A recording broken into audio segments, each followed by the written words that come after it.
दोस्तों नमस्कार। आज मैं आपके सामने एक छोटा सा वीडियो राम रावण युद्ध का वर्णन कहानी के माध्यम से पेश कर रहा हूँ। यदि आपको अच्छा लगे तो आप मुझे लाइक और सब्सक्राइब कर देना। राम रावण, आपने पढ़ा कि लक्ष्मण ने मेघनाथ को मार डाला। रात बीत गई, सवेरा हुआ। रीछ वानर फिर चारों दरवाज़ों पर जा डटे। योद्धाओं को बुलाकर दशमुख रावण ने कहा, मैंने अपनी भुजाओं के बल पर बैर बढ़ाया है। जो शत्रु चढ़ आया है उसको मैं अपने ही उत्तर दे लूँगा। ऐसा कहकर उसने पवन के समान तेज चलने वाला रथ सजाया। सारे जुझाऊ लड़ाई के बाजे बजने लगे।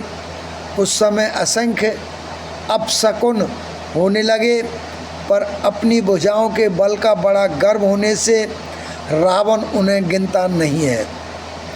रावण ने कहा, हे उत्तम योद्धाओं, सुनो, तुम रीछ वानरों के ठट्ठ को मसल डालो और मैं दोनों राजकुमार भाइयों को मारूंगा। ऐसा कहकर उसने अपनी सेना सामने चलाई। जब सब वानरों ने यह समाचार पाए तब वे श्री राम की दुहाई देते हुए दौड़े।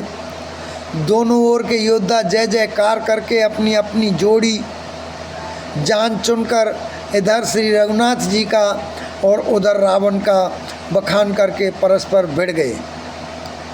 रावण को रथ पर और श्री रघुवीर को बिना रथ के देखकर विभीषण अधीर हो गए। रावणु रथी बिरथ रघुवीरा, देख विभीषण भयउ अधीरा। ये रामायण की चौपाई है। रावणु रथी बिरथ रघुवीरा, देख विभीषण भयउ अधीरा। प्रेम अधिक होने से उसके मन में संदेह हो गया कि वे बिना रथ के रावण को कैसे जीत सकेंगे। श्री राम जी के चरणों की वंदना करके वे स्नेहपूर्वक कहने लगे, हे नाथ, आपके नए रथ हैं, न तन की रक्षा करने वाला कवच है और न जूते ही हैं। वह बलवान वीर रावण किस प्रकार जीता जाएगा। कृपानिधान श्री राम जी ने कहा, हे सखे सुनो, जिससे जय होती है वह रथ दूसरा ही है। शौर्य और धैर्य उस रथ के पहिए हैं। सत्य और शील सदाचार उसकी मजबूत ध्वजा और पताका है। बल विवेक दम इंद्रियों का वश में होना और परोपकार ये चार उसके घोड़े हैं। जो क्षमा दया और समता रूपी डोरी से रथ में जोड़े हुए हैं। ईश्वर का भजन ही उस रथ को चलाने वाला चतुर सारथी है। वैराग्य ढाल है और संतोष तलवार है। दान फरसा है, बुद्धि प्रचंड शक्ति है। श्रेष्ठ विज्ञान कठिन धनुष है। निर्मल पाप रहित और अचल स्थिर मन तरकस के समान है। शम मन का वश में होना, अहिंसादि यम और शौचादि नियम ये बहुत से बाण हैं। ब्राह्मणों और गुरु का पूजन अवेद्य कवच है। इसके समान विजय का दूसरा उपाय नहीं है। ये धीर बिंदु वाले सखा सुनो, जिसके पास ऐसा दृढ़ रथ हो वह वीर संसार जन्म मृत्यु रूपी महान दुर्जय शत्रु को भी जीत सकता है। रावण की तो बात ही क्या है।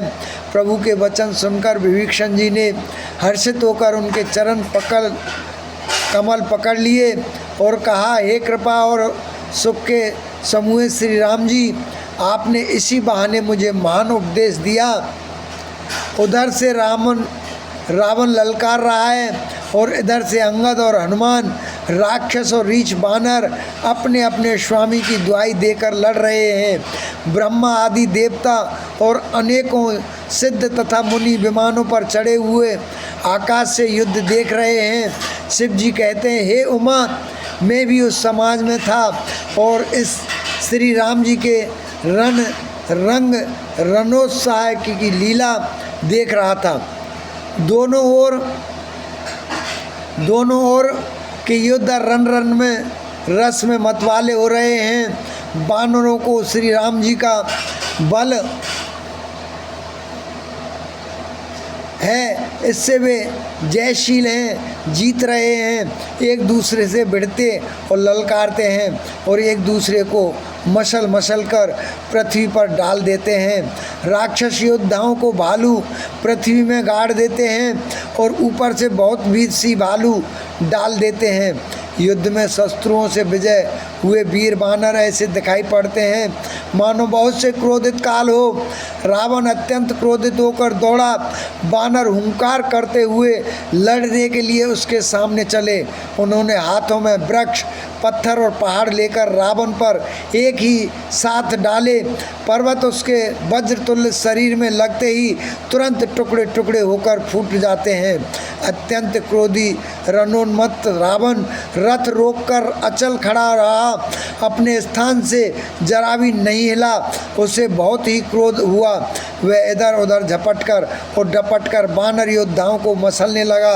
अनेकों बानर भालू, हे अंगद, हे हनुमान, रक्षा करो पुकारते हुए भाग चले। उसने देखा कि सब बानर भाग छूटे। तब रावण ने 10 धनुषों पर बाण संधान किए और बाणों के समूह छोड़े। ये बाण सर्प की तरह उड़कर जा लगते थे। पृथ्वी, आकाश और दिशा